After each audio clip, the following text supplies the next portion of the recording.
La verdad que es un gusto poder iniciar hoy y con esta actividad la presentación en sociedad del Instituto Ciudadanía Metropolitana, y la verdad de estar rodeado de tanta gente con la que uno habitualmente desarrollamos tareas que tienen que ver con nuestro compromiso político, profesional, y también con un montón de militancias diversas que hacen a la inserción en distintos frentes sociales, pero que también denotan que todos nosotros tenemos preocupación por las cosas que nos pasan cotidianamente y que trabajamos para mejorar la realidad en la que estamos.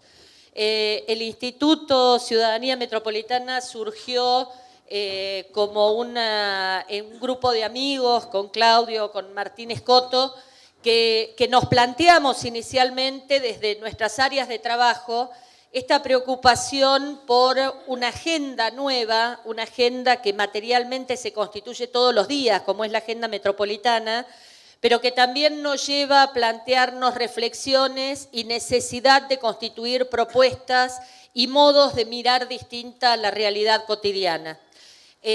Hoy los conglomerados metropolitanos son una realidad, y es una realidad que va subiendo y que nos plantea que en alrededor de 15 años el 85% de la población va a estar en conglomerados urbanos.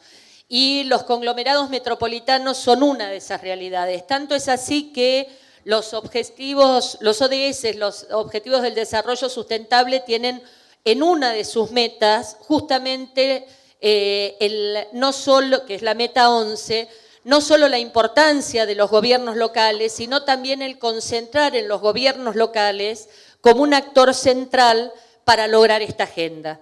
¿Qué es lo que nos proponemos nosotros? Nos proponemos simplemente hacer una colaboración, hacer una ayuda para generar un ámbito en donde la academia, los actores sociales y los actores políticos, desde distintos ámbitos, podamos constituir mayores sinergias que nos permitan generar propuestas, generar acciones de capacitación, pero también generar reflexión, que creemos que es lo que hoy se hace necesario.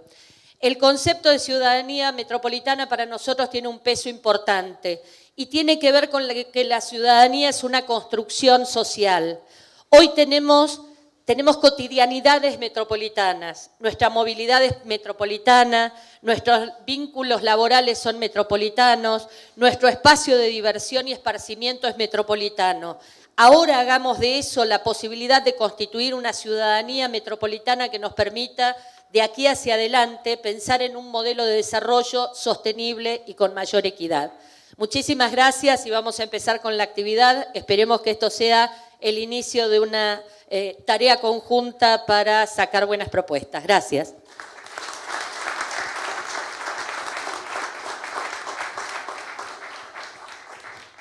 Bueno, muchas gracias. Me toca a mí presentar el panel de este espacio que hemos dado en llamar Diálogos Metropolitanos. Es un espacio para la reflexión y la difusión de las cuestiones metropolitanas dentro de lo que es el Instituto para la Ciudadanía Metropolitana. En esta primera charla hemos convocado a dos prestigiosos miembros de la academia a charlar sobre los temas metropolitanos, obviamente, que son los temas de nuestro instituto. Ustedes los conocen, pero igual los vamos a presentar. Fabio Kedglas es director de la Maestría en Ciudades de la Universidad de Buenos Aires y es actualmente diputado nacional por Cambiemos por la provincia de Buenos Aires. Gabriel Lanfranchi es director de Ciudades de CIPEC y es también director de la Maestría en Ciudades de la FADU-UBA. Exactamente. Bueno, les comento que ustedes van a tener acá en la pantalla un número de teléfono. Las preguntas las vamos a hacer, agréguense al WhatsApp y las pueden hacer por WhatsApp. Después van a coordinar las preguntas a Yelén. Así que, bueno, sin más, los dejamos con Fabio, que es el primero de nuestros expositores. Muchas gracias, Claudio. Para mí es un gusto muy grande estar acá con gente conocida, que he dedicado mucho tiempo a las cuestiones metropolitanas, como Pedro, como Margarita, que de mucho tiempo vienen pensando cómo resolver problemas, con las dificultades que significa eso, hacerlo desde la sociedad civil con nuestras administraciones públicas, también personas con las que he compartido militancia o algún tránsito laboral. Así que me es muy amable, muy lindo estar acá. Yo con Gabriel jugamos de memoria, así que yo me había traído 5 problemas, nos sentamos acá y Gabriel me dijo, bueno, yo voy a traer propuestas, así que yo voy a plantear algunos núcleos problemáticos vinculados a lo metropolitano y Gaby tiene una serie de propuestas que seguramente se corresponderán con estos problemas. Ya está pidiendo mucho, pero...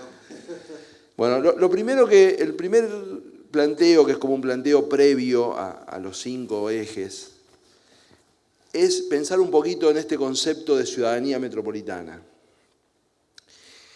La ciudadanía, el concepto de ciudadanía es una construcción, o sea, la palabra ciudadanía es una construcción y su significado es una construcción. O sea, la relación entre los sujetos y el poder no siempre fue una relación cívica. Fuimos súbditos antes de ser ciudadanos. Fuimos muchos siglos súbditos hasta que un día, por medio de revoluciones, o sea, no fue una negociación pacífica, el hombre construyó la idea de que su relación con el poder público tenía que ser una relación normada.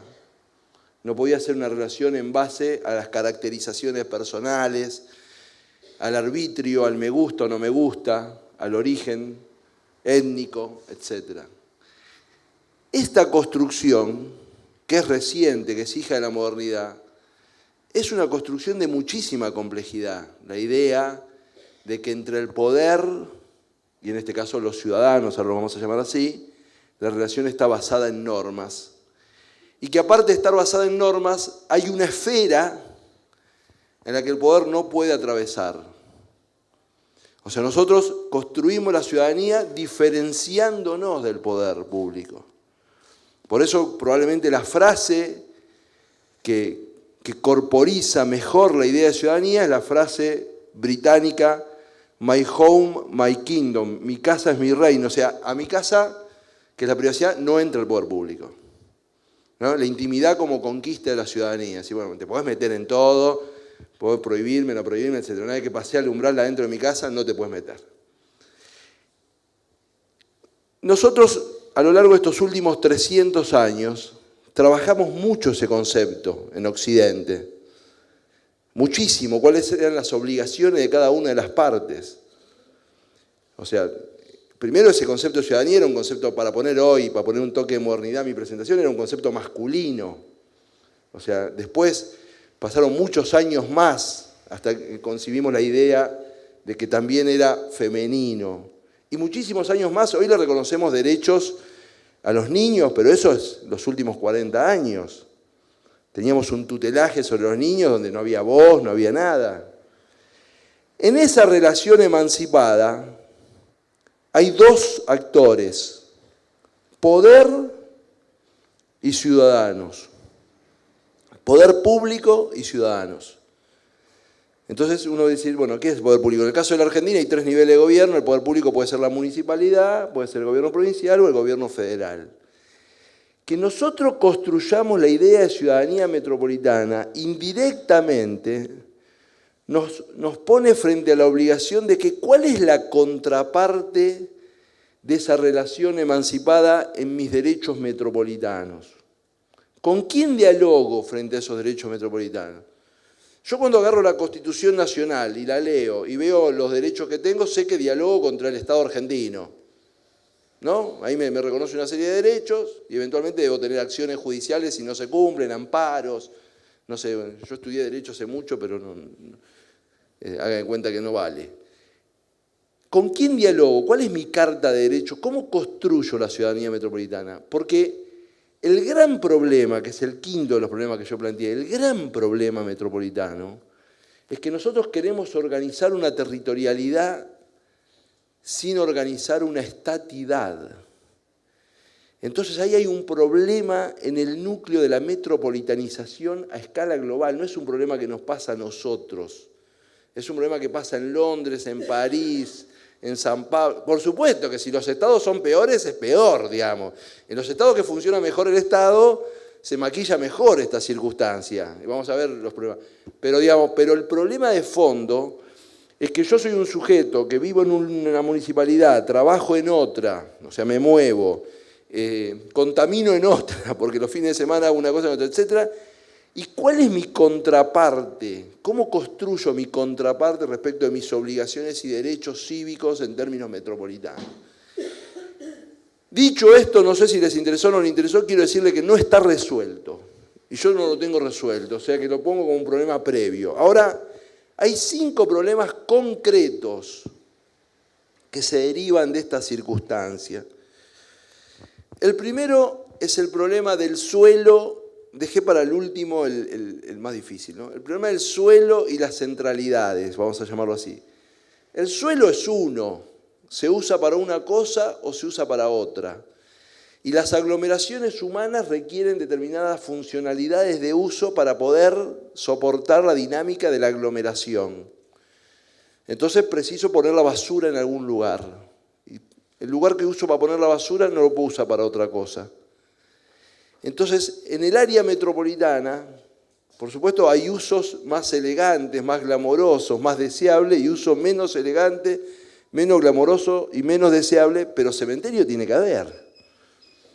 Basurales hay en todas las ciudades, en Brujas tiene un basural también. Es mejor que el de San Pablo seguramente, pero tiene. Logística hay. Grandes equipamientos que rompen las ciudades hay, aeropuertos, autopistas, mejores, peores. Bueno, ahí hay un tema, porque como el suelo es uno y las centralidades y las dinámicas hay que administrarlo, hay una relación competitiva. Las áreas metropolitanas tienen un problema que es la relación competitiva entre los municipios que la integran. No es un problema en la Argentina, no es un problema por los modos rústicos de los varones del Gran Buenos Aires. En Los Ángeles pasa lo mismo, en Nueva York pasa lo mismo. Los modos rústicos agregan problema, pero no es la centralidad. El segundo problema es el problema de los costos. La aglomeración genera una dinámica de costos crecientes o decrecientes. Mire, yo estuve trabajando bastante ahora con la ley de regularización dominial e integración sociourbana, la de villas de asentamiento. Y con la gente del RENAVAP, más o menos, caracterizamos en la Argentina, lo cuento para poner un ejemplo, 3 morfologías típicas de villas. Entonces la villa típica de la Argentina es una villa que respeta el amanzanamiento, muy densa y baja. Pero en ciudades de menos de 300.000 habitantes hay villas muy poco densas, o sea que en una manzana hay 70, 80 familias, sin título dominial, sin servicios, pero no hay pasillitos porque hay más espacio. Entonces la mirada cándida de algunos es, bueno, menos problema. Pero las empresas de servicio, como no hay densidad, no quieren ir. Entonces, la densidad, acá puse el ejemplo muy concreto y terrible, pero la densidad genera costos crecientes o decrecientes. Y esas ventajas de las economías de aglomeración y de las economías de red, ¿quién las captura y quién las solventa? Es el segundo gran problema metropolitano. Cualquiera que haya trabajado en la administración pública de la capital federal sabe que la capital federal tiene un montón de ventajas por ser capital federal, pero soporta, no solo en términos de soporte público, de que tiene alumnos el sistema educativo que vienen, y bienvenidos sean, o enfermos que vienen al sistema sanitario, la oferta cultural. ¿Por qué se va a jugar decididamente a tener un circuito cultural el intendente de 3 de febrero de San Martín, si la gente de 3 de febrero de San Martín a 40 minutos tiene un circuito cultural extraordinario? O sea que la dinámica metropolitana también genera en términos de aglomeración estas ventajas y desventajas, capturas y no capturas de economía. La tercera cuestión, y esto es una tendencia bastante consistente a escala global, es que los mecanismos institucionales que se construyen, en general, para garantizar una cierta representatividad territorial, terminan teniendo una lógica antimetropolitana. O sea, sobrerepresentan a los espacios territoriales no metropolitanizados. En el caso argentino es terrible, porque el Gran Buenos Aires, que representa 1/3 de la población de la Argentina, o un 20 y pico %, no sé cuánto, casi 40, en términos de diputados nacionales debe ser el 7% de la Cámara. Y eso se repite casi consistentemente en todos los lugares, con lo cual es difícil instalar en los niveles estatales que tienen que tomar decisiones lógicas metropolitanas, porque no la aportan los actores que tienen que defender su representación. No, hay una ley de oro de la integración de los espacios sociales que dicen que los agentes portan su agenda, ¿no? Si uno hace una reunión en un pueblo y llama a los presidentes de las asociaciones vecinales, el problema de la cloaca y del cordón cuneta viene solo, viene con el agente. Y si no lo llama, el problema no viene. Entonces, nosotros tenemos sobrepoblados circuitos institucionales con una subrepresentación metropolitana. La cuarta cuestión es cómo se gestiona en una dinámica metropolitana las redes de servicios públicos. Y ese es un temón a escala mundial y un temón a escala argentina. Y bueno, y nosotros ahora vamos a tener una discusión concreta con la eventual transferencia o no de algunos servicios públicos y si corresponde o no corresponde, que tengan un soporte de subsidio o no, etcétera. Digamos. Pero lo cierto es que este también es un problema que no es un problema nuestro, es un problema metropolitano en todas las áreas metropolitanas. ¿Cómo se gestionan los servicios públicos metropolitanos? En algunos lugares, porque hay una larga tradición, etcétera, se crean entes específicos y que funcionan razonablemente. En América Latina hay antecedentes de entes específicos que funcionan bien, el caso de Medellín está muy estudiado, etcétera. Pero en lugares como la Argentina, donde las empresas de servicio público originariamente fueron federales, digamos, pasar a la dinámica de empresas de servicio público de tipo metropolitano es un problema. Los 4 anteriores que nombré, uno lo podría sintetizar en que el problema metropolitano, en definitiva, es el problema de cómo gobernar el área metropolitana. Y ahí vuelvo al punto 1. No se conoce ningún antecedente de construcción, no solo a nivel de Estado nacional, sino a nivel de Estado subnacional, de construcción de un modelo de estatidad que no sea razonablemente conflictual. Construir un modelo de gobierno es transferir, es negociar de vuelta el pacto de competencias y es negociar de vuelta, en términos de ciudadanía, la relación ahora con un nuevo sujeto del ciudadano con el poder público. En las sociedades más estables, esos conflictos, hay más tradiciones institucionales, se pueden resolver razonablemente. En América Latina ese conflicto convive con un shock migratorio y un shock demográfico. Entonces cuando uno dice, bueno, pero funciona bastante bien el área metropolitana de Viena. Bueno, Viena tiene más o menos la misma población ahora que en 1914. Entonces, la mitad de la agenda problemática que nosotros tenemos por agregación, Viena no la tiene, más allá de los niveles de ingreso. Entonces, en América Latina tenemos que construir un modelo de gobernabilidad metropolitana en un momento en que las áreas metropolitanas están estallando de presión sociodemográfica. Esos son los problemas metropolitanos que tenemos que enfrentar, que yo creo que deberían estar en el centro de la agenda pública, por el número de afectados y porque esto puede tener un sesgo negativo, pero de resolverse bien, el nivel de funcionalidad política que daría esto sería muy alto. Y por lo tanto también hay una agenda positiva de lo metropolitano. La ciudad es fuente de conflicto, pero también puede ser fuente de enormes soluciones. Muchas gracias.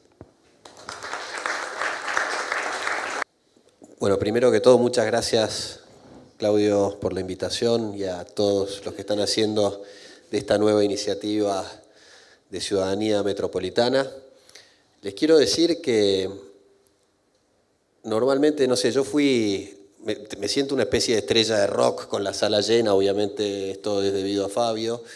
Y claro, quiero decir que normalmente en el rock, yo una vez fui a ver a los Ratones Paranoicos y después tocaban los Rolling Stones. Acá invirtieron el orden. Y encima tengo acá a Madonna y a Bob Dylan en primera fila. Así que Un poquito de presión. Bueno, nada, muchas gracias por la invitación. Y sí, hay muchos temas en común de los que trajo Fabio. Yo voy a tratar de hacer un recorrido con imágenes que ayudan también a ver las cosas también de otra manera. Y algunas propuestas de alternativa que estamos trabajando desde CIPEC, pero que se enmarcan en un grupo de gente que viene pensando, la COCAMBA el año pasado, tantos trabajos hechos por la Fundación Metropolitana, incluso acá está Pedro del Piero, por el Observatorio de la CEPAU, por la Sociedad Central de Arquitectos. Hay mucha gente pensando en esto y me parece que los metropolitanistas, como me gusta a mí llamar al movimiento de gente que pensamos estas cuestiones, está creciendo mucho. Esta imagen de atrás es una imagen que la uso mucho para arrancar, así que si alguien ya me vio va a decir se está repitiendo, pero bueno, sirve porque gráficamente la usa UNICEF para mostrar, UNICEF cuida a los chicos, ¿sí? Y fíjense, UNICEF hace una visualización para mostrar cómo el mundo se está urbanizando muy rápido. Esa imagen es de la década del 50, yo no vivía, pero mis padres tenían 5 años, que es la edad en la cual uno fija los primeros recuerdos. Uno se acuerda de su barrio por primera vez a los 5 años. Y en esa época el 34% de la población del mundo era urbana, cada punto representa un país, el tamaño del punto indica la cantidad de población urbana y el color, los rosas son los que tienen más del 75%, los amarillos más del 50%. Argentina, estamos ahí colgaditos en el mapa, casi que nos caemos, pero entramos justo. La década del 80 yo tenía 5 años, acá es donde la gente empieza a sacar cuentas, y van a ver cómo el mundo iba hacia una urbanización que para esta década, 2010, en la que mis hijos tienen 5 años, ya es un mundo urbano, claramente urbano. La verdad es que nos damos cuenta de que más de la mitad de la población mundial vive en ciudades y empiecen a ver cómo África y Asia está en ebullición. Esta es la proyección de UNICEF para 2050. En solo 4 generaciones, desde mis padres hasta los que podrían ser mis nietos, que tendrán 5 años en esa década, el mundo va a haber cambiado totalmente. Con un agravante, que en los últimos años, ahí la Universidad de Nueva York hizo un trabajo con el Lincoln Institute y ONU Habitat, donde muestra que el factor de crecimiento es el triple en términos de superficie que de población. Así que vuelvo una. Imagínense esta gran explosión multiplicada por 3 en términos de suelo, ¿sí? Datos que reflejan esto es que, por ejemplo, China, entre el 2011 y el 2013, consumió tanto cemento como Estados Unidos en todo el siglo XX.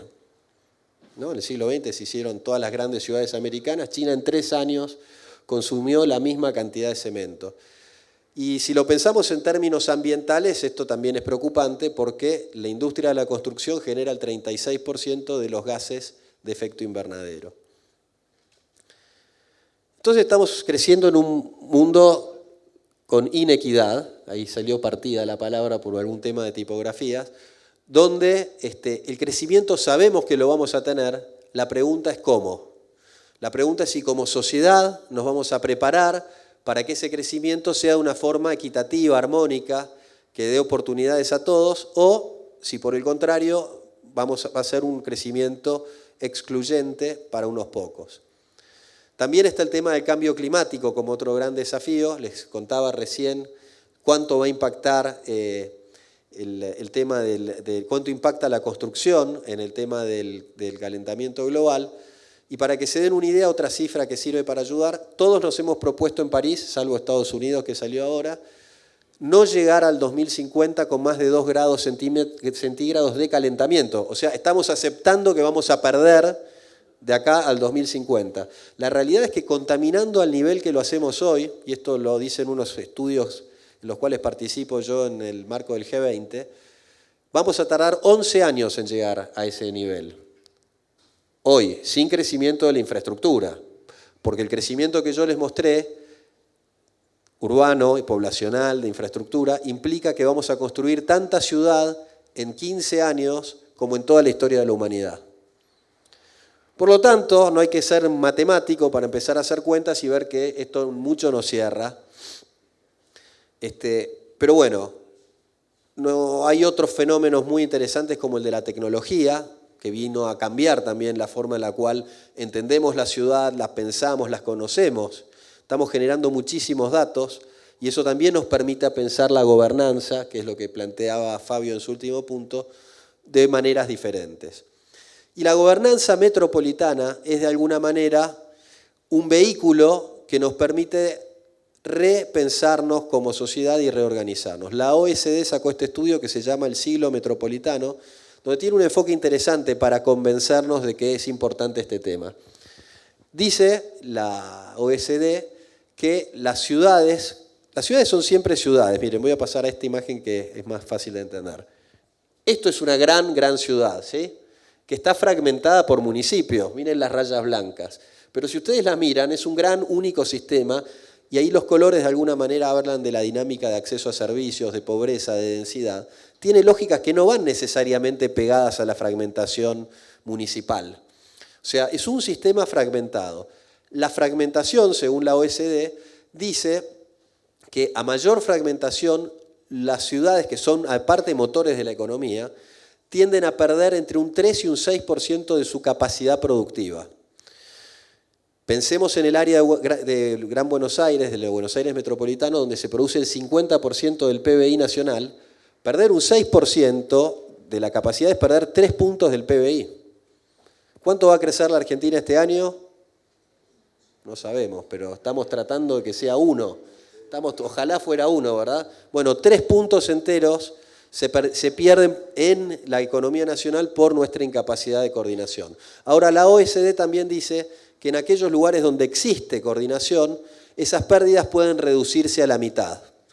Según datos de nuestros datos de PBI del año 2016, eso implicaba unos 10.000 millones de dólares anuales, que era a mí me gustaba jugar con las cifras porque es más o menos la cifra de los fondos buitres que dudábamos cómo hacer para devolver. Bueno, eso se podría lograr ahorrar por año si hubiera gobernanza metropolitana. Entonces, las cuestiones, los grandes desafíos del siglo, la equidad, la resiliencia, la tecnología, solamente se resuelven en escalas metropolitanas. Ningún intendente va a resolver sus problemas de vivienda solo teniendo planes en un solo municipio, porque inmediatamente los vecinos se van a mudar ahí a buscar la solución y va a duplicar su problema en vez de resolverlo. Lo mismo con la inundación. El agua no va a preguntar en qué calle empieza y termina un municipio, pasa por delante o al revés, la sequía nos deja secos a todos. Entonces, la gobernanza metropolitana, por el lado de la equidad, por el lado de la economía, por el lado del cambio climático, empieza a ser un tema de mucho peso. Y el mundo se está dando cuenta de esto. Por ejemplo, Hábitat 3 ya lo obtuvo como uno de los temas a tratar. En Montreal estuvo la declaración de áreas de gobernanza metropolitana en la cual yo pude participar. México, en su constitución de 2016 lo incluye. Brasil saca el Estatuto de la Metrópolis en 2015. O sea, todo es muy reciente. Santa Fe saca la ley provincial de temas metropolitanos también en 2016 y ahora hay 5 áreas metropolitanas que se están organizando. O sea, no es una cosa de ciencia ficción, es algo que está pasando en todo el mundo. Bueno, acá un pequeño mensaje que yo tengo la posibilidad, y esto también demuestra el interés de grandes universidades como el MIT o la UBA, desde donde estamos haciendo cursos específicamente dedicados a la cuestión del urbanismo metropolitano. Pero bueno, una de las cosas que desarrollamos en esos cursos fue tratar de entender el problema metropolitano y si me permiten voy a hacer un pequeño experimento con ustedes. Les voy a pedir que rápidamente, lo primero que les venga a la cabeza, en voz alta me digan cuál es la población de la Ciudad de Buenos Aires. 3 millones, 3 millones, 3 millones. 6 millones de personas, ahora vamos a ver por qué. ¿Cuál es la población del área metropolitana de Buenos Aires? 14, 16, 12. O sea, estamos entre 12 y 16. Tenemos 4 millones de... Sí, entre 12 y 16. Un Uruguay nos estamos jugando, en la duda. Bueno, en la ciudad de Buenos Aires, acá los 6 millones es porque los 6 millones de la ciudad de Buenos Aires se debe a que vos estás contando los de día, ¿verdad? Y los 3 millones de noche. Sí, fundamentalmente también más o menos es el padrón electoral que en general los que hacemos algún tipo de política territorial. La población son 3. Es verdad que unos dicen que de día entran una gran cantidad y entonces no somos solo 3. Bueno, ahora con la ciudad, con la región metropolitana, día y noche no cambia porque es la misma región, es muy poca la gente que viene de Mar del Plata por el día a Buenos Aires. Ahora, sin embargo, el margen que tenemos es muy grande. Entonces, una de las cosas que yo con esto me empecé a preguntar es, ¿por qué? Si todos nosotros, de hecho la mayoría de los que están acá, vivimos la ciudad, somos gente instruida, ¿por qué tenemos estos baches? Porque no miramos el censo. Por la falta de estadística.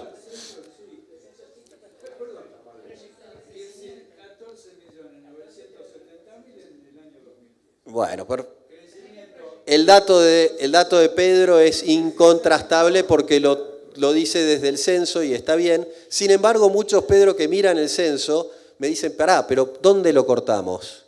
¿Es el AMBA? ¿Es el aglomerado? ¿Es la región? Entonces, eso nos lleva a lo que estoy tratando de llegar, es que solamente definir un dato tan simple como la población nos llevó 2 o 3 minutos de discusión y no nos vamos a poner de acuerdo muy rápido. Entonces, existe lo que yo llamo una brecha metropolitana, un agujero entre lo que sabemos, conocemos y queremos resolver. Entonces, para eso armamos una matriz que no voy a explicar en mucho detalle, pero que trabaja 4 grandes temas: el territorio, la sociedad, el bienestar, la gobernanza y ese punto 5 que varía en altura es el conocimiento, ¿sí? Cuanto más sabemos, más alto, cuanto menos sabemos, más bajo. Y fuimos tratando de entender cuáles eran los grandes temas que podían definir. No me va a alcanzar el tiempo ahora, pero por lo menos los quiero mencionar porque justamente uno de ellos es la ciudadanía metropolitana en la cual ustedes se enfocan. Uno es entender la cuestión del ecosistema natural. ¿Por qué contaminamos los ríos? No tomamos conciencia de que es parte de lo que nos hace vivir. Hoy estuvimos visitando con los alumnos del posgrado la planta de AISA. Te das cuenta de la importancia de la capacidad de potabilizar el agua. El metabolismo urbano. No tenemos ni idea cuántos recursos consume nuestra gran ciudad por día para existir. Sin embargo, todos sabemos cuántos recursos necesitamos para llegar a fin de mes. Lo público lo perdemos. Temas de infraestructura metropolitana, lo mismo. También nos pasa lo mismo con el paisaje.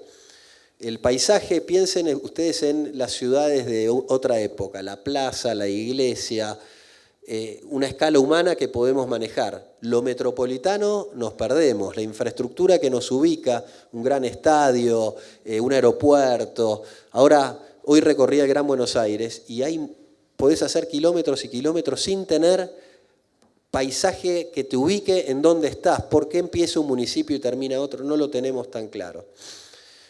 Con respecto a la sociedad, algunos de los temas que mencionó Fabio, está el tema de la cohesión social, la capacidad de una gran comunidad de vivir en conjunto. Piensen ustedes en la sociedad, por ejemplo, en Alemania, donde están llegando grandes migraciones y empiezan a haber problemas de aceptación racial o religiosa. Está el tema del capital social, que es la capacidad de trabajar en conjunto. Eso en las grandes ciudades, está demostrado, baja esa confianza.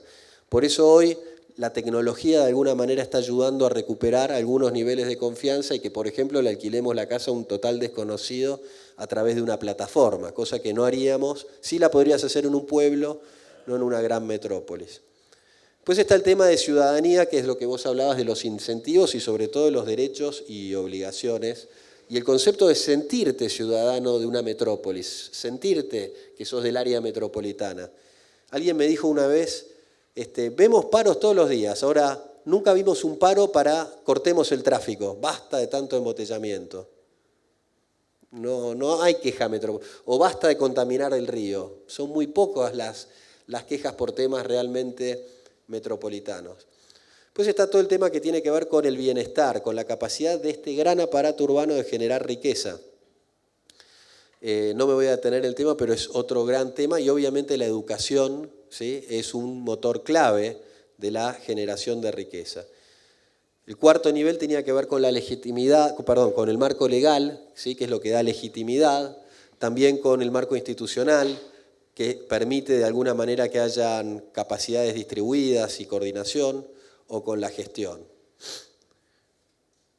Y finalmente las cuestiones de conocimiento, que por un lado está la identidad, por otro lado están los métodos.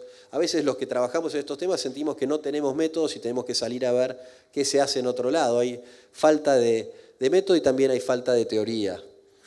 Así que bueno, con todo esto lo que hicimos o lo que estamos tratando de hacer algunos es empezar a estudiarlo para poder echar luz sobre eso. Lo primero que les puedo contar es que en Latinoamérica hay 64 áreas metropolitanas de más de 1 millón de habitantes. Primer dato, no lo sabíamos antes de empezar el estudio, no tenían por qué saberlos ustedes. En Estados Unidos hay 55, nos da una idea también de comparación. De esas áreas metropolitanas, la mitad ya tienen organismos de coordinación metropolitana. Buenos Aires está del lado de la mitad que no, pero la otra mitad sí, ya tiene algún tipo de organismo. Y estos organismos, además, existen niveles de coordinación sectorial. El organismo coordina más de un sector, pero además existen agencias de coordinación sectorial metropolitana. De esas sí tenemos acá. El SEAMSE, por ejemplo, es una, se ocupa de los residuos sólidos urbanos. También tenemos AISA, que se ocupa del agua y saneamiento. El Mercado Central, tenemos algunas acá. Pero fíjense, lo que más hay en Latinoamérica es de planificación urbana. Nosotros no la tenemos. Transporte, que también tenemos. Entonces, ¿qué hicimos? Estudiamos 15 casos del mundo para tratar de ver cómo son en otros lugares. Esos son los 15 casos. Van a ver que hay algunos en Latinoamérica, otros en Europa, otros en Norteamérica. Asia no lo hicimos porque, bueno, me parece que para llegar a entender a los asiáticos vamos a necesitar una vuelta más, pero probablemente más adelante los miremos. Todo esto que estoy contando y pasando rápido va a estar en un documento de CIPEC publicado en un par de semanas, así que es como una especie de avant-premier para contárselos, después van a poder tener acceso, así que no me voy a detener mucho, pero la verdad es que hay casos muy interesantes. El de Barcelona, por ejemplo, el área metropolitana de Barcelona es una agencia que maneja el transporte, o sea, los colectivos, subtes, maneja todo lo que es los servicios, las áreas verdes, los parques metropolitanos los maneja. Y también los residuos.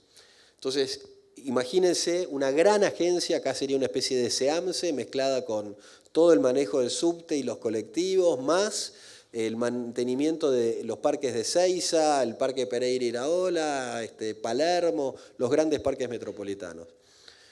Esta agencia maneja un equivalente al 20% del presupuesto de la ciudad de Barcelona, o sea, tiene un poder de fuego muy potente.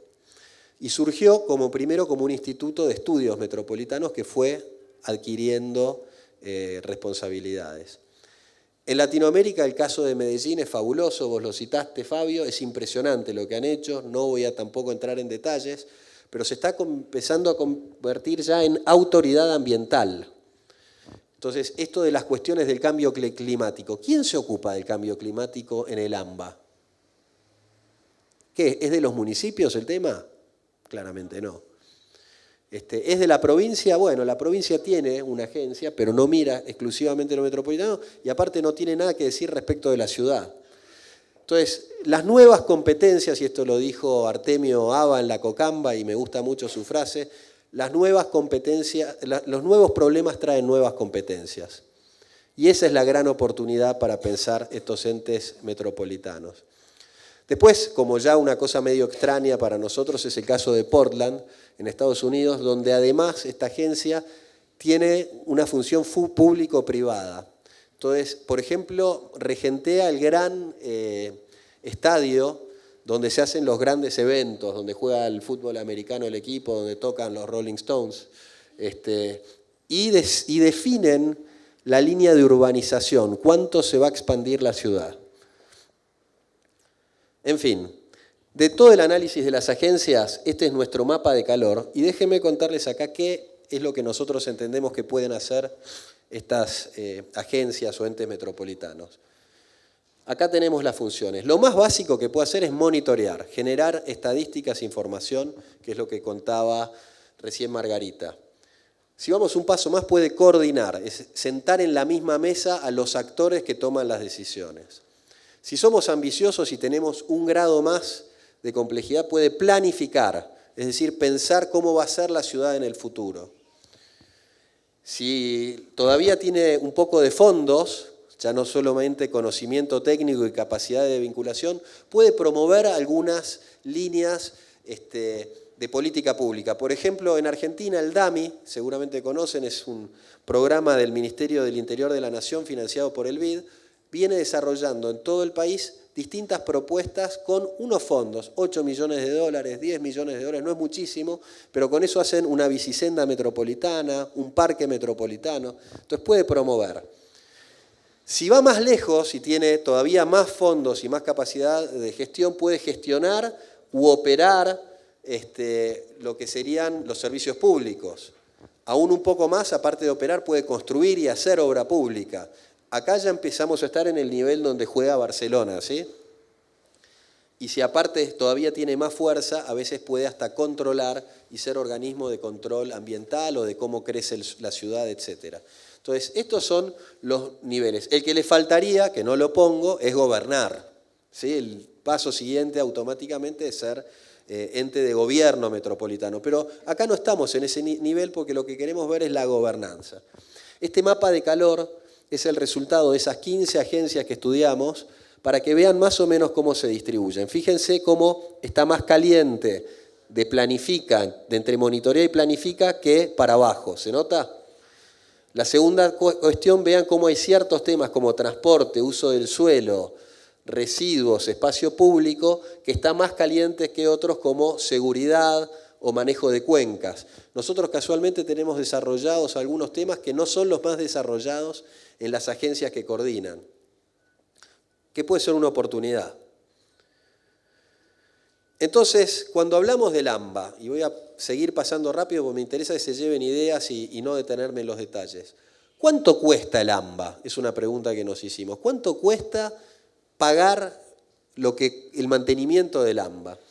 Y este es un trabajo que hicimos con 2 economistas de la Universidad General Sarmiento. Simplemente estudiamos los presupuestos nacional, provincial y de los municipios, tratando de identificar qué obras o servicios eran metropolitanos, es decir, que iban más allá de un municipio. Fíjense, la primera cuestión es que el total del presupuesto 2017, el 33% de los fondos para hacer cosas en el AMBA vienen de Nación. El 23% del gobierno de la provincia, el 12% de la ciudad, y acá hay algún dato que no está bien. Ah, perdón, Nación es la suma de los dos, me estoy equivocando. 55 Nación, ahora sí. Lo que pasa es que 33 va a la Cava y 22 va al GBA, al Gran Buenos Aires. El 12% viene de Cava, el 27% del Gran Buenos Aires y 6% de los municipios. Ahora, ese es el presupuesto total. Cuando vemos y empezamos a desglosar el gasto metropolitano, porque acá, por ejemplo, Nación en Cava es muy alto porque los diputados nacionales cobran en la ciudad de Buenos Aires. Entonces dijimos, bueno, este es el presupuesto total. Ahora empecemos a desglosar en el gasto metropolitano, que es lo que yo les explicaba antes, y este es el dato que yo tenía en memoria. Nación es 42%, Cava es 23%, provincia 21% y municipio 14%. Entonces, estos 4 actores son los que pagan, de alguna manera, el costo de que todos los servicios que nos sirven para usar la metrópolis funcionen. Bueno, acá estaría en qué se va, en qué temas se van estos gastos, y fíjense, bueno, seguridad es lo más alto, pero porque entra toda la policía, entra todos los gastos, pues es muy difícil pensar que un policía le va a preguntar al tipo que le están robando si de qué provincia es. Responde a seguridad es para todos, pero estos son los gastos que vemos. Seguridad y salud se llevan la mitad de este gasto que estamos mostrando, seguido por transporte, agua y alcantarillado, educación, servicios urbanos. Esto va a estar también en el informe, lo van a poder ver en más detalle. Tiene su nivel de polémica, porque después algunos me empiezan a decir, bueno, pero la cárcel, ¿de dónde va? Bueno, hay para letra chica para empezar a mirar y pulir, digamos. Pero lo que a mí me interesa decir con esto es que este dato nunca me lo mostró nadie. ¿Se entiende? Nadie tiene este dato construido. No hay un ente metropolitano que se ponga a pensar en estas cosas. Lo tenemos que construir, en este caso, desde una ONG o desde una universidad, porque ese dato no existe y debería existir. Después podemos mejorar el método. Hay pensamiento metropolitano, no es que no lo hay. Esto es un esfuerzo muy grande de la provincia de Buenos Aires, llevado adelante durante el gobierno de Solá, hace ya más de 10 años. A mí me tocó participar de cerca en ese proceso. Pedro, trabajamos juntos para promoverlo, con Freddy Garay y un montón de gente más. Margarita también, interactuamos, estabas en la ciudad en aquella época. Si no, la ciudad se quedaba afuera. Exactamente. Los analiza con Urbano, los analiza en conjunto. Exactamente, así que lo que digo es, hay documentos que empiezan a ver estas cuestiones. El año pasado en CIPEC pudimos hacer una revisión de esos documentos junto al BID, que nos financió un trabajo para volver a reunir a esos mismos actores y ver qué había cambiado en estos 10 años, qué se había logrado, qué no se había logrado. Y hay cosas que han ido cambiando. Por ejemplo, desde el 2015 o 2016, digamos, en adelante, se creó una especie de gabinete metropolitano. Por ahora no tiene una formalidad específica, pero durante un tiempo el gobierno de la ciudad y la provincia, al compartir el mismo color, empezó a hacer anuncios juntos, cosa que antes no se veía. No diría que no prosperó mucho más que eso.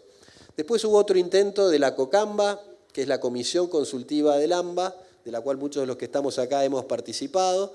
Ahí ven un montón de expertos reunidos pensando soluciones. Desafortunadamente, eso por ahora, se llegó una propuesta, no sé si alguien tiene noticias de qué más ha sucedido. No tenemos muchas más noticias, sería bueno tenerlas. Si hay alguien del Ministerio del Interior que nos pueda dar una mano, allá le levantan la mano, va a estar bueno saber qué va a pasar con eso, pues es una iniciativa interesante donde Nación está buscando de alguna manera que la ciudad y la provincia empiecen a pensar estos temas. Hay una propuesta de cómo hacerlo.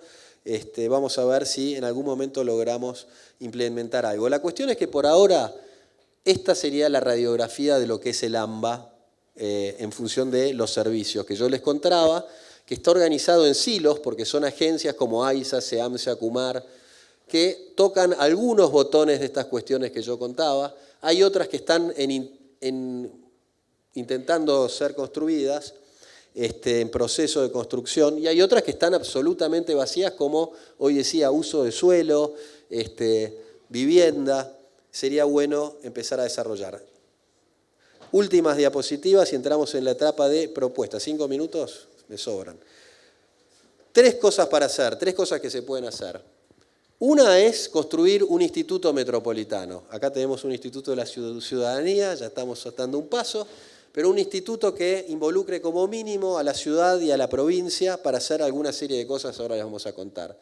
La otra es hacer un holding o una corporación metropolitana, con esta idea de los servicios, que respondería a la pregunta número 3 que proponía, y a la 4 también, porque es la gestión.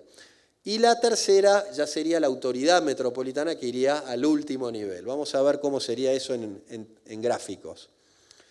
La primera es decir, hagamos un instituto. Brasil tiene muchos de estos, nosotros podríamos tener uno, donde lo que hay que hacer es monitorear, o sea, generar la información, coordinar, planificar, y lo que decimos es, donde hayan organismos que ya están trabajando, lo hacen esos organismos. Ahí simplemente es recolectar esa información y centralizarla.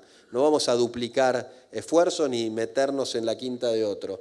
Ahora, en desarrollo económico, en manejo de espacio público, en las cuestiones que tienen que ver con el SAME, con la salud, con los usos del suelo, ahí se podría hacer algo más. ¿Saben cuánto creció el AMBA en los últimos 10 años en superficie? Bueno, nosotros en CIPEC armamos un laboratorio urbano digital y tenemos visto parcela por parcela. Sabemos que creció exactamente una capital federal. Una capital federal. ¿Y saben cuánto de eso fue en crecimiento informal, como el que contaba Fabio? El 11%. El 11% del suelo que creció entre el 2006 y el 2016 fue suelo informal. No, porque tenés no, pero cerradas es alto, es del orden del 30%. Del orden del 30%. Bueno, esta sería una propuesta, una posibilidad. ¿Por qué no armamos un instituto metropolitano? Acá tenemos un pequeño esquema para llevarlo. Segunda, holding metropolitano. ¿Qué es un holding? No, el holding es una especie de sistema de gestión coordinada de los institutos que ya están. Entonces le generamos una especie de board a los grandes organismos y de alguna manera podemos inferir para que coordinen más. Esto es un poco antipático, yo tengo amigos en todos esos organismos, así que se imaginan que no voy a decir que lo dije yo, pero lo que se podría hacer es empezar a armar los hilos que están faltando, sistema de parques, desarrollo social, el tema del suelo que no figura, se podría desarrollar y a partir de ahí empezar a expandir lo que es el holding. Tercera propuesta, y la más difícil, es la que Artemio dice, nuevas problemáticas, nuevas competencias. ¿Por qué no armamos una agencia que controle el tema del cambio climático y la resiliencia a nivel metropolitano? O que mire el tema de la equidad, o que mire el tema de la economía digital, o que mire los tres. Este tipo de corte transversal, no tan sectorial, es una forma de organización distinta que podría llevar a un organismo mejor. Bueno, para ir cerrando, hay 33 aglomerados en Argentina de más de 100.000 habitantes. El 85% de las ciudades, de los aglomerados mundiales de más de 100.000 habitantes ya son metropolitanos, o sea que el tema metropolitano es un tema de todos. Nosotros de CIPEC estamos haciendo muchas cosas, ahora no voy a contar todas, pero sí decirles que estamos trabajando en lo que se llama planificación, que son planes metropolitanos en 5 ciudades de la Argentina, una por región, en Madrid, en Mendoza, en Córdoba, en Resistencia y en Catamarca, para armar proyectos compartidos, co-crear proyectos y de esa manera poder generar el capital social que permite, esto que vos decías de los agentes con su agenda, los juntamos a los agentes, traen la agenda, pero se van con una agenda compartida. Nos está funcionando muy bien, lo van a empezar a ver seguramente en, no sé por qué no me pasa, en medios. Hemos sacado un libro que va a estar en castellano dentro de muy poco con el BID, que se llama Guiando la Metrópolis. Es un compendio de más de 60 pensadores de estos temas. Yo soy uno de los coeditores. Y estamos organizando, esto es muy interesante, un día metropolitano, una campaña global para juntar a los alcaldes. Pues decimos, ¿por dónde tiene que empezar esto? Y júntense a hablar, muchachos. Estuve hace poco, sin querer criticar al jefe de gobierno, pero ahí se me ocurrió la idea. Estaba en Montreal y estaba el jefe de gobierno 2 días con la alcaldesa de España, de Madrid, de París, de qué sé yo. Y yo digo, claro, estamos 2 días con toda esta gente, pero no estamos ni una tarde con todos los intendentes del AMBA. Hay que impulsar esta campaña. Y bueno, esa idea que se nos ocurrió se volvió medio global. Ahora hay 15 ciudades del mundo que van a participar, entre ellas Medellín, Montevideo, Montreal, qué sé yo, hay una en la India que no me acuerdo el nombre. Y la buena noticia es que se sumió también Buenos Aires, a través de la provincia de Buenos Aires, y si todo va bien, porque no sabemos que cada día el minuto a minuto es dramático, el 8 de octubre tendríamos el día metropolitano, el primer día metropolitano del AMBA, donde van a estar invitados los intendentes a tener un diálogo parecido al que estamos teniendo acá entre ellos. Veremos si funciona, les avisaremos, depende de ellos. Bueno, con esto muchas gracias. Acá están mis mis datos de contacto por cualquier cosa. En principio agradecerles a ambos por estar presentes, por acompañarnos y bueno, iluminarnos con algunas cuestiones. Algunas preguntas, pido disculpas a los autores, pero las fui organizando de modo tal que algunas tenían ciertas similitudes, así que las van a ver un poco, bueno, van a ver sus preguntas reflejadas con otras. En principio, una de las primeras cuestiones era, ¿es posible pensar en áreas de coordinación metropolitana de Ciudad de Buenos Aires y la provincia de Buenos Aires, teniendo en cuenta las asimetrías, sobre todo económicas, entre los municipios que la integran? Yo creo que es una pregunta interesante, porque lo conozco, creo que vamos a coincidir con Gabriel en este punto. Yo creo que son necesarias las áreas de coordinación justamente porque hay asimetrías. O sea, esta es una paradoja como la paradoja de la planificación, que a mí me gustaría ponerla blanco sobre negro, ¿no? Porque yo tenía una amiga que cuando éramos pibes y organizábamos una acción política y siempre había alguien que dice, pero tendría que pasar esto antes de hacer esto, y antes de hacer esto tenía que pasar esto, y mi amiga remataba esa situación como diciendo, cuando esté todo bien, va a estar todo bien, como diciendo, o sea, ahí no vamos a ser necesario hacer nada, digamos, si pasa todo eso ya nosotros seríamos superfluos.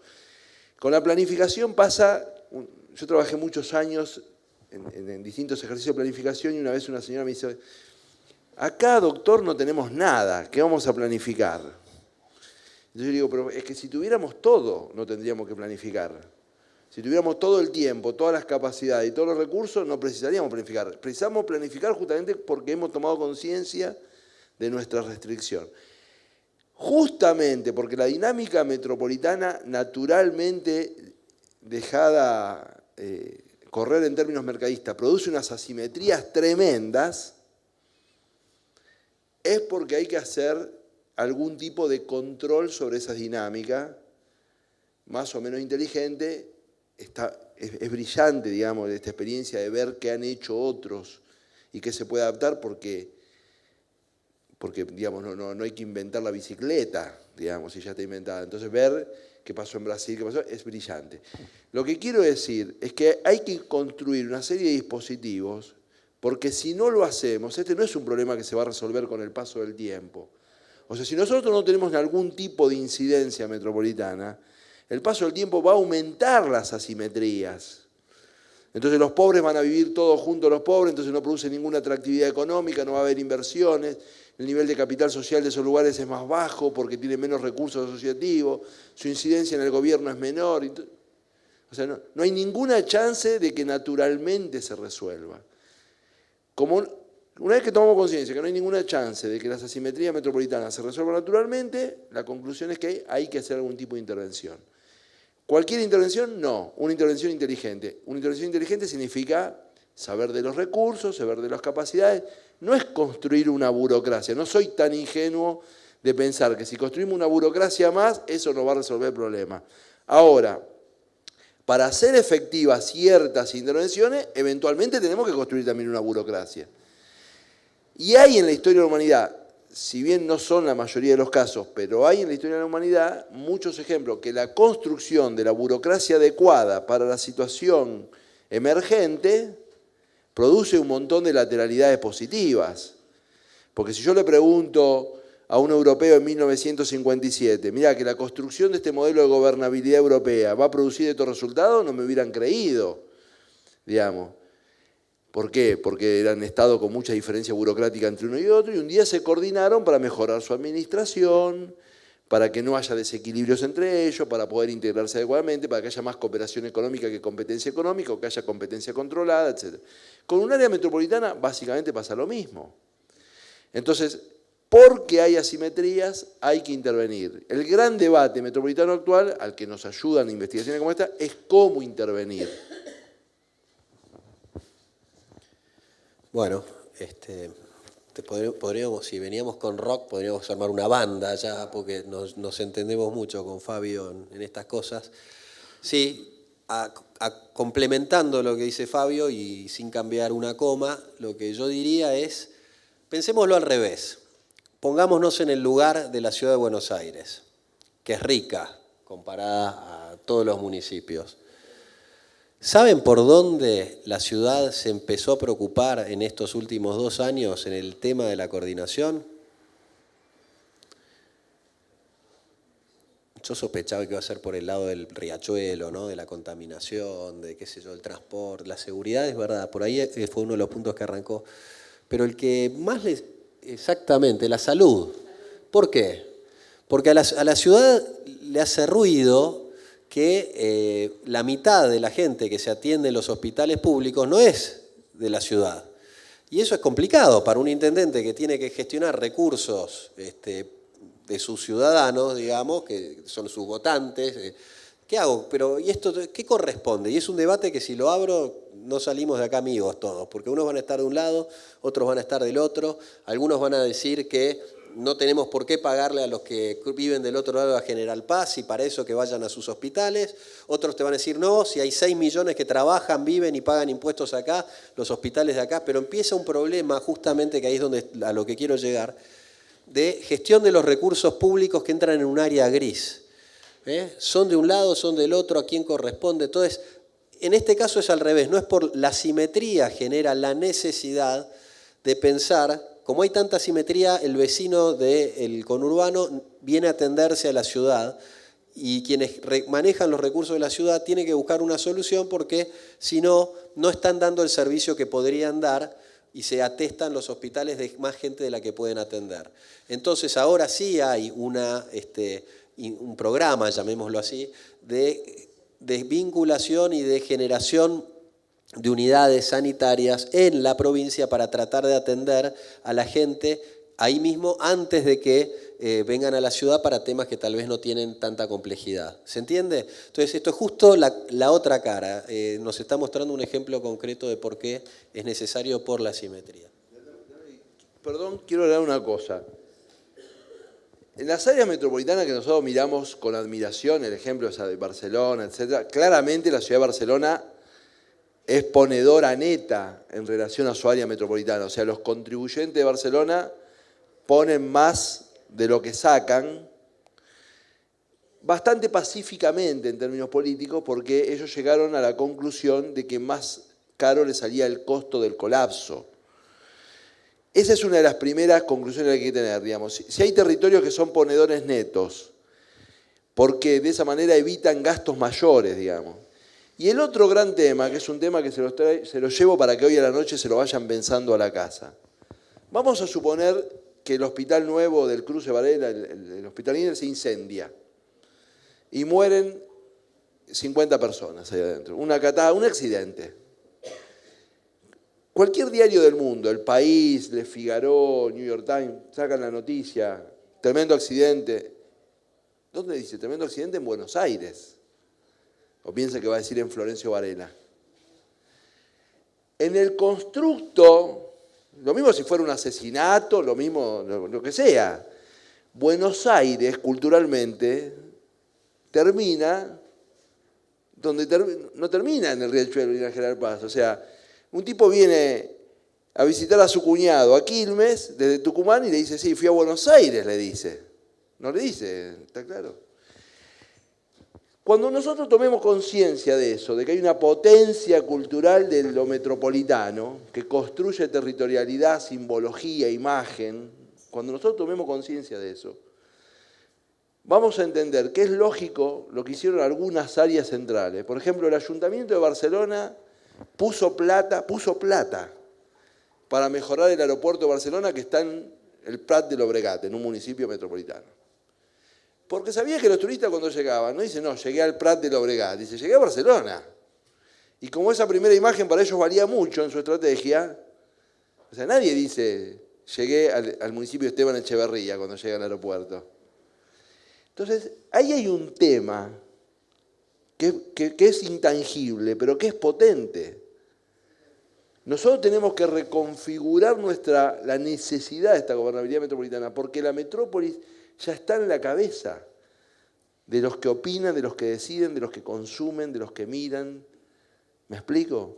Entonces, ignorar una construcción que ya está construida es muy problemático.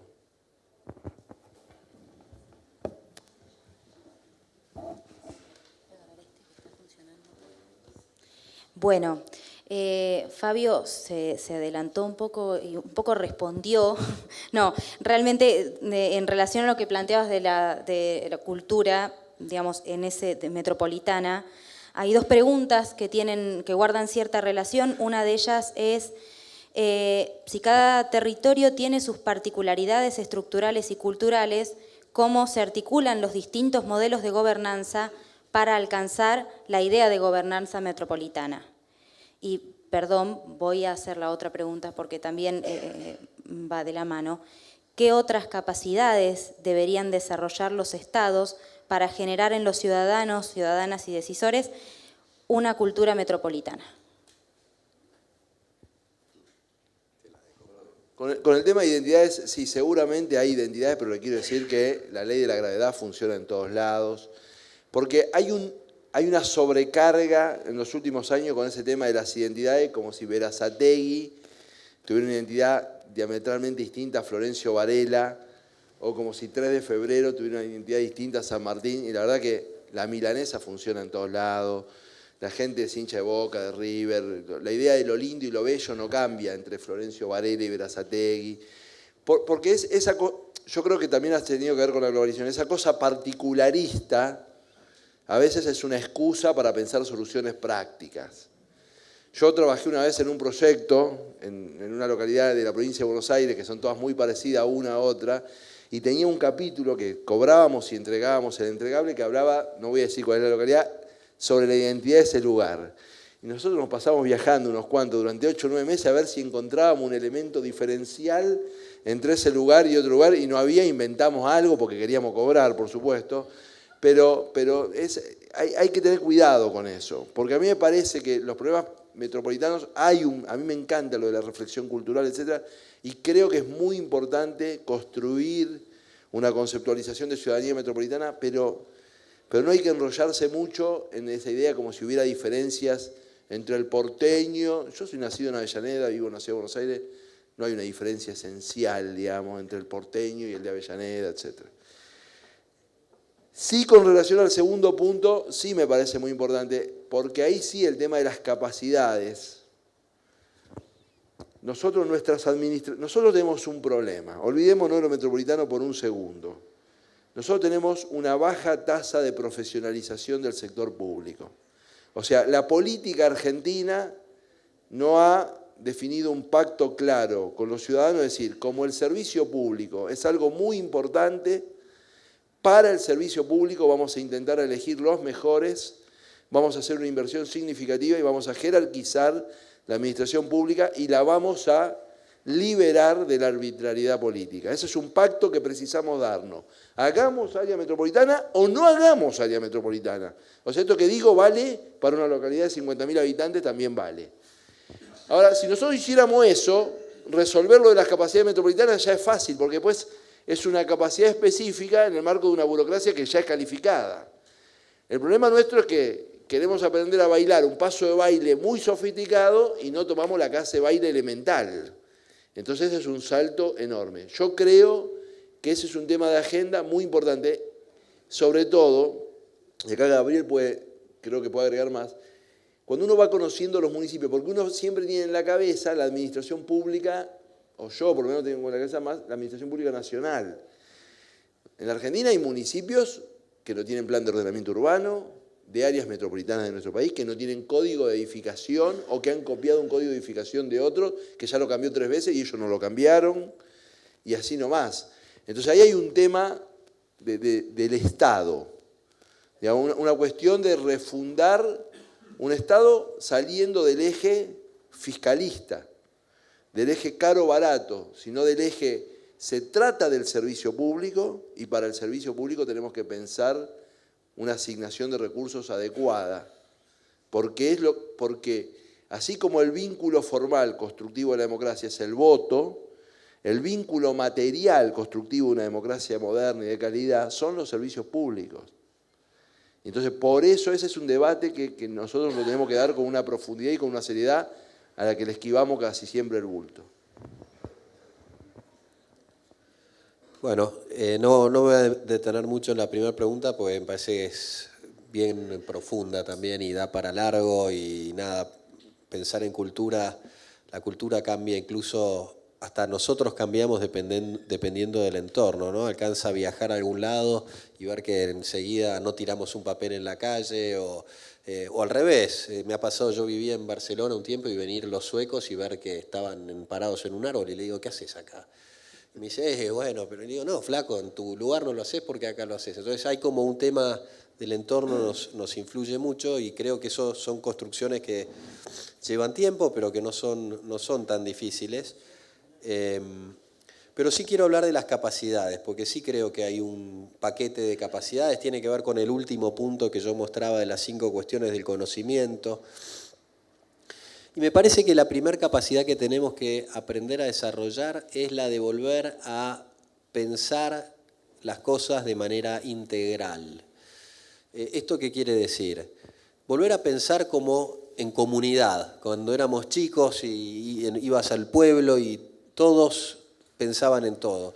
La ciudad moderna es la que nos hace empezar a pensar de manera segmentada y por sectores. Fíjense ustedes, un municipio, por ejemplo, se organiza, un municipio, el gobierno en general, ¿cómo se organiza?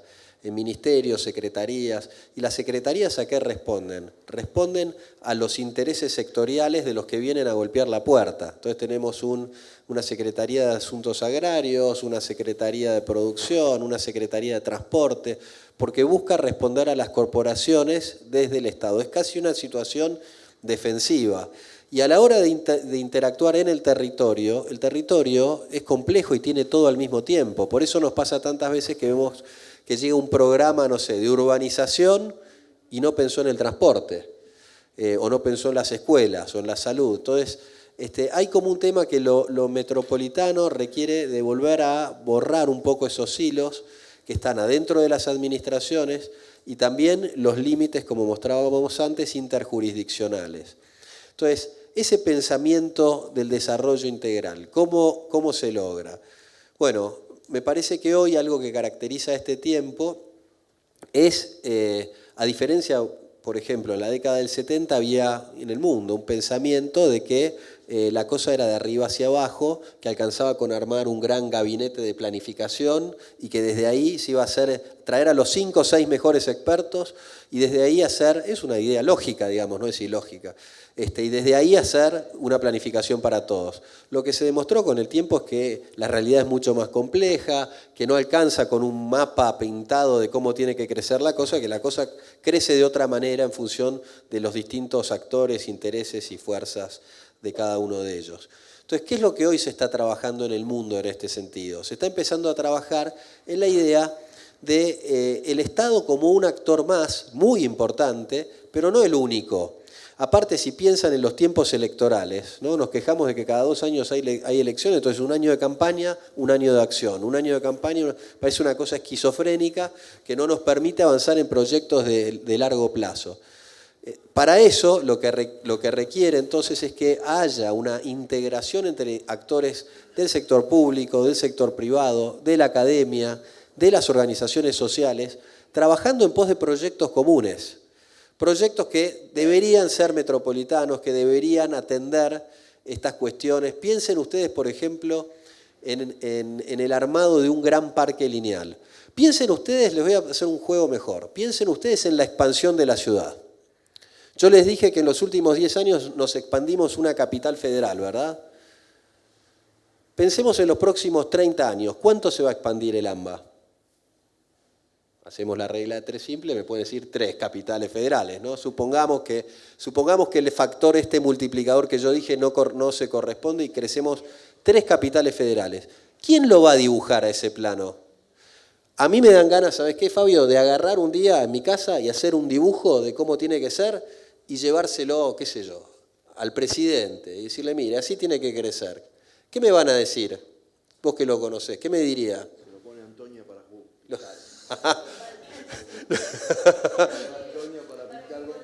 Bueno, Si hoy a algún loco se le ocurriera hacer ese mapa, lo que me contesta Fabio es absolutamente lógico. Ahora, ¿saben ustedes que a nuestros abuelos, a nuestros bisabuelos, en el año 1904, se les ocurrió hacer una grilla para toda la capital federal, cuando la capital federal era solamente 3 grandes barrios, Belgrano, Flores y el centro? Todo lo demás era pasto. Hoy estuve en AISA, nos mostraban la planta, había una foto de la construcción de la planta en 1908, era todo campo alrededor, campo. Entonces digo, si tuvimos una generación capaz de pensar en eso y decir, acá van a haber parques, acá van a haber calles, ¿saben por qué pensaban eso? Pues decían, la calle la va a hacer la ciudad y después los lotes los van a urbanizar los vecinos, los dueños, qué sé yo. Entonces, eso lo hemos perdido. Y no es solo en Argentina. En Nueva York, cuando armaron el Central Park, que fue un poquito antes, fue en 1850, por ahí, 1860, no era Central el parque. Era un rectángulo lejísimos. Pero los tipos tuvieron la capacidad de pensar que esa isla se iba a urbanizar y que ese rectángulo iba a quedar en el medio. Y hoy es una de las atracciones más grandes del mundo. Entonces, esa capacidad, ¿cuál debería ser el parque que tenemos que pensar para el AMBA del 2050? ¿Quién lo está pensando? Nadie. Bueno, está bien, Campo de Mayo. Campo de Mayo. Bueno, entonces tenemos que animarnos a volver a pensar en grande, porque las ciudades van a crecer en grande. Entonces, ¿quién va a manejar este crecimiento? Yo tengo una idea. Yo creo que hay que empoderar y aprovechar los organismos que ya existen del Estado para animarnos a pensar cómo tiene que crecer la ciudad, para darle la responsabilidad a alguien. Imagínense, por ejemplo, una corporación Puerto Madero, pero que en vez de ser Puerto Madero sea, qué sé yo, Corporación de Planificación Metropolitana. La Ruta 6. Que empiece a pensar cómo va a crecer eso, que pueda ponerse en ese problema. Pensemos en algún tipo de organismo que esté pensando en el suelo que hay que crear. Bueno, a gran escala digo, porque que los hay, hay Secretaría de Vivienda, hay un montón de cosas. Pero que esté pensando en eso, sería genial. Y creo que no es tan difícil de poder.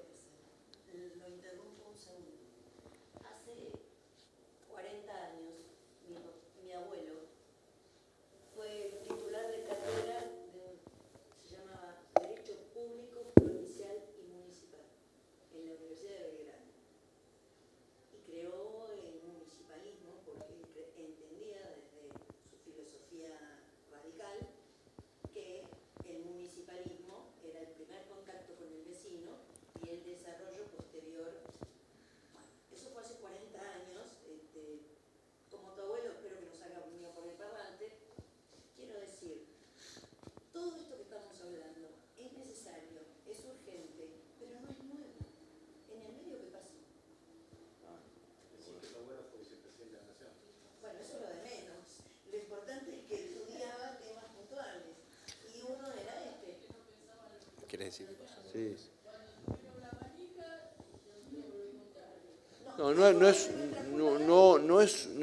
No creo. A ver, en América Latina, hasta los años 80, las interrupciones constitucionales nos impidieron ver que la inestabilidad del sistema político en América Latina va más allá de las interrupciones hechas por los militares. Una vez resueltas las transiciones democráticas en la mayoría de los países de América Latina, hasta ahora hubo 23 presidentes que no pudieron terminar el mandato. Eso se muestra que es un fenómeno recurrente, sin golpe. Estoy hablando de Lugo, Alfonsín, de la Rúa, Zelaya, Collor de Mello, no estoy hablando de Dilma, sin golpes. ¿Qué muestra eso? La inestabilidad institucional de América Latina muestra que no está resuelto en la Argentina la relación entre la opinión pública, que en América Latina es plebeya, ocupa las calles, etc., y el complejo institucional que llamamos Estado. Y entonces, como no está bien resuelta esa situación, se expresa con esta inestabilidad, ¿no?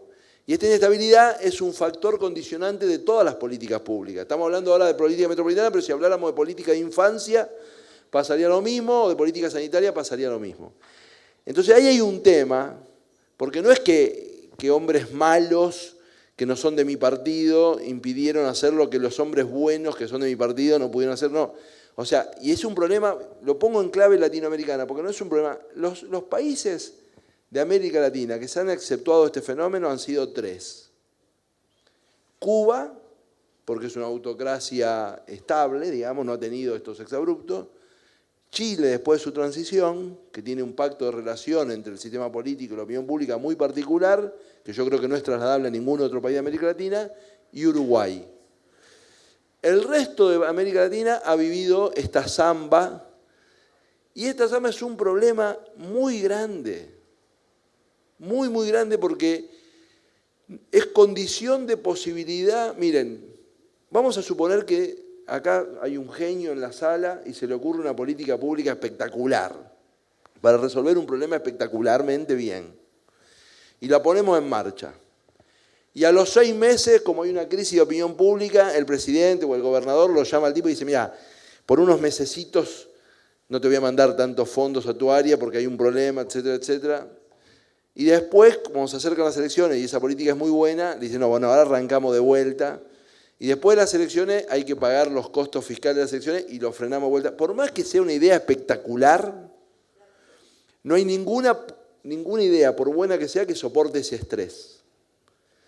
Entonces después la juzgamos y resulta que dio resultados mediocres y decimos que es mediocre. La verdad que merece un juicio justo esa política pública. Y acá viene el punto. Entonces no hay ninguna. Entonces es muy importante que nosotros pongamos eso bajo este criterio evaluativo. ¿Por qué si no? Hacemos pagar a justos por pecadores. En la Argentina hay políticas públicas, miren, hay muchas políticas públicas que se han sostenido mucho tiempo. La política de producción de vivienda social del FONAVI tiene 40 años, uno podría juzgarla. O sea, no es que se empezó, se dejó, se fue perfeccionando el mecanismo de distribución de fondos, los institutos provinciales de vivienda fueron cambiando. Para mí es una política pésima, quiero aclarar, adelanto mi posición.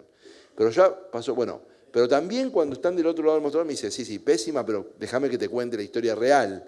No es que se diseñó y funcionamos conflictualmente 40 años. Entonces, ahí hay un punto, hay que resolver esto.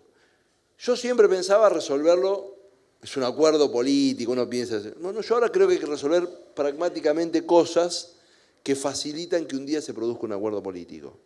Y una de las cosas que hay que resolver pragmáticamente en la base es que la Argentina tiene que resolver su gobernabilidad metropolitana.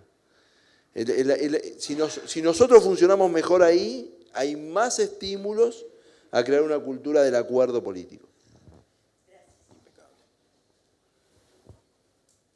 Bueno, para ir cerrando, tengo 2 cuestiones más. Una de ellas es, me preocupa indagar sobre qué certezas existen sobre la definición, delimitación y conformación político-administrativa de los distritos involucrados de la región metropolitana. Bueno, certezas no hay un montón de maneras diferentes de delimitarla casualmente, porque al no haber una institucionalidad que la defina, la podemos definir de distintas maneras. Están quienes la definen por su mancha urbana, entonces ahí serían los 32 municipios del aglomerado Gran Buenos Aires. Ya son 34, me dice. No, eso es la región. La región, bueno, está Pedro pues es un trabajador de la región, serían 40 los que toca la Ruta 6, que eso es lo que vimos en lineamientos. El otro día hablaba con otro urbanista y me dice, sí, pero son 42, porque por transporte incluye a otros 2 municipios más. En transporte hablamos de 42. Después hablas con otro que trabaja el tema de cuencas, dice, sí, pero las cuencas, ojo que nace más lejos, entonces en realidad son 50. Y bueno, esto lo podemos estar definiendo tantas áreas metropolitanas como temas que querramos ver. En Estados Unidos tienen, por ejemplo, un sistema basado en el transporte, que es que cuando en un municipio más del 25% de la población se traslada a otro municipio, a ese otro municipio donde se traslada, genera un vínculo y son un área metropolitana, ¿se entiende? Entonces llega un momento que ese número cae y cuando está por debajo de 20 o 25, no me acuerdo cuál era la frontera, ya no se considera parte del área metropolitana. ¿Y por qué le interesa a Estados Unidos definir cuándo un área metropolitana es área metropolitana en función del transporte? Porque hay un ente nacional de transporte que da fondos a las áreas metropolitanas. Entonces, por ahí pasa la cosa. Me parece que tiene que ver tiene que haber un incentivo, fondos. En México también, el cambio de la Constitución, y esto tiene que ver con lo que decía Fabio, viene después de haber creado un fondo metropolitano. Entonces las metrópolis empezaban a aplicar y después vino la idea de regularlo, normarlo, etcétera, etcétera. Entonces ahí hay una punta interesante. Yo tengo dos cosas para decir con esto. Uno es que esta era la versión gratuita. Para certezas hay una versión paga. Claro, que la vamos a hacer otro día, claro, porque la versión gratuita es sin certezas. No, certezas no hay. Un dato sí que me paro en una cosa, dijo. Uno es este concepto, que es un concepto que se trabaja mucho, que es geografías de geometría variable, esta idea de que hay muchos mapas, digamos que no hay un solo mapa, cuencas, movilidad, etc. Pero yo si tuviera que pararme en uno, al igual que hacen los americanos, y como lo expresó recién Gabriel, me pararía en el de la movilidad. Y hago un ejercicio teórico por difícil que sea. Vamos a suponer que vivimos todo donde vivimos, pero nos movemos siempre dentro de nuestro municipio. Vamos a suponer que el área metropolitana está agregada así como está agregada, y los de Quilmes se mueven por Quilmes, los de Berazategui por Berazategui, los de 3 de febrero por 3 de febrero, los de San Isidro por San Isidro, los de la capital por capital. O sea que no cruzamos la frontera, tenemos el trabajo, el ocio, todo ahí. Si eso fuera así, que no pasa en ningún lugar del mundo, es un ejercicio absurdo que estoy proponiendo, esa agregación sería difícil de definir la metropolitana, porque el proceso de metropolitanización se produce cuando se produce este trasvase que produce la movilidad, que pago impuestos en un lado, duermo en otro, voto a un intendente en un lugar que estoy a 8 horas de sueño y no voto al intendente donde estoy todo el día que vivo. Todos esos son los problemas metropolitanos. Es la movilidad la que genera la constitución y la complejidad metropolitana. Por eso yo pondría como eje la movilidad, porque la movilidad es la que, para decirlo de una manera, es la que metropolitaniza, para bien o para mal. Entonces, bueno, ese es el punto. Y certezas no tengo.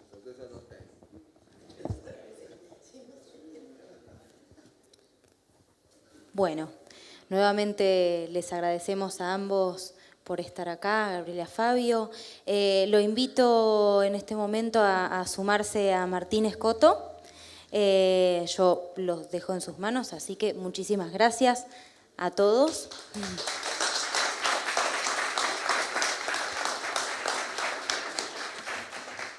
Bueno, lo mío es ya desde el cierre, básicamente agradecerles a todos que nos hayan acompañado. Hoy es un día muy importante porque es nuestra presentación como instituto, como organización. Venimos a sumarnos al gran debate de la cuestión metropolitana, como dice Fabio. Esperemos poder contribuir con los 3 ejes que nos hemos planteado, que es y a través de los 3 elementos que conforman este instituto, que es, por un lado, la sociedad civil, esto es fomentando y promoviendo la participación ciudadana para que pueda generar insumos para contribuir a la cuestión metropolitana. Desde el punto de vista político, nosotros tenemos una vertiente política, creemos que debemos generar conciencia en nuestros concejales, en nuestros comuneros, en nuestros legisladores, sobre la cuestión metropolitana. Digo, cuanto más conciencia generemos, vamos a hacer que la presión de la base haga que los que tengan que resolver estos grandes temas, obviamente puedan hacerlo con mayor apoyo y apoyo popular. Y por otro lado, unir la parte o la pata académica, que es la de la universidad, la que nos permita generar a través de estudios, de propuestas, ese pensamiento que debe contribuir a la generación de propuestas que solucionen la cuestión metropolitana. Así que agradecerles, sí quiero leer o agradecer a algunas personas en particular que nos acompañan hoy. Bueno, agradecerle a Pedro Del Piero, a Margarita Cherrier, que están acá presentes. Mencionar que nos acompaña Guillermo Suárez y Agustín Forcheri, que son legisladores de la Ciudad de Buenos Aires. Hoy estuvieron también por acá Jesús Rodríguez, Facundo Suárez Lastra. Agradecerle también a Patricia Frontera, a Graciela Brandaris, y agradecer también a Inés Parri, Florencia Deitch, Débora Gorren, Jorge Camino, Luisa Nassi, Ivana González, Leticia Pires, Quique Lipod, Irma Gerch, muchos más seguramente que me olvido. Lo que sí pedirles es que nos dejen los datos en ese papel que les dimos. Este es un instituto nuevo y vamos a necesitar de todos ustedes para que se integren, para que nos acompañen y para que nos ayuden a generar este contenido, estas propuestas que vamos a sumar al debate de la cuestión metropolitana. Gracias, Fabio, gracias, Gabriel. Nos estamos viendo pronto.